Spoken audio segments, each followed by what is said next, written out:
Hi, mango season అయిపోతుందిగా. Mango gulab jamun ఎలా చేయాలో చూద్దాము. ఒక మిక్సీ జార్ తీసుకొని మ్యాంగోని కట్ చేసి వేసుకోండి, పీల్ తీసేసి. ఎప్పుడూ ట్రై చేయలేదు, ఫస్ట్ టైం ట్రై చేస్తున్నాను. కట్ చేయడం అంత మంచిగా ఏం రాదు నాకు, ఏదో అలా ట్రై చేశాను. ఒక మ్యాంగో ఫుల్ తీసుకున్నాను. 2 యాలక్కాయలు వేసుకోవాలి. మ్యాంగో స్వీట్గా ఉంటే షుగర్ ఏం వేసుకోవాల్సిన అవసరం లేదు. మ్యాంగో స్వీట్గా లేకపోతే ఒక 1 స్పూన్ షుగర్ వేసుకోండి.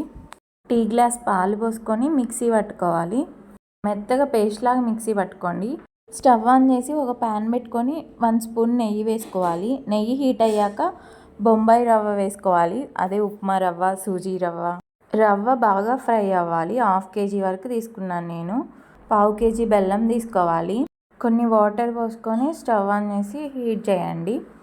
బెల్లం కరిగితే సరిపోతుంది, పాకం ఏం రావాల్సిన అవసరం లేదు. ఇంకో సైడ్ రవ్వ కూడా వేగిపోయింది. ఇప్పుడు మనం మిక్సీ పట్టుకున్న మ్యాంగో ప్యూరీని ఆ రవ్వలోకి వేసుకోవాలి. వంటల వీడియోలు నచ్చితే సబ్స్క్రైబ్ చేయండి.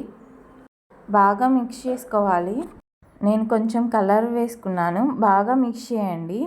ఒక 10 to 15 మినిట్స్ మిక్స్ చేస్తూ ఉండండి. స్టవ్ ఆఫ్ చేసి పక్కన పెట్టుకోవాలి. ఇంకా కొంచెం చల్లారాక అలా రౌండ్గా ఉండేలాగా చేసుకోండి. మనం గులాబ్ జామ్కి ఎలా చేసుకుంటామో అలా అన్నీ అలాగే ఉండలు చేసుకొని ఒక ప్లేట్లో పెట్టుకోండి. స్టవ్ ఆన్ చేసి బెల్లం పెట్టుకోండి. 1/2 కేజీ బెల్లం తీసుకున్నాం కదా, కరిగితే సరిపోతుంది. ఒక 1 స్పూన్ యాలకుల పొడి వేసుకోండి.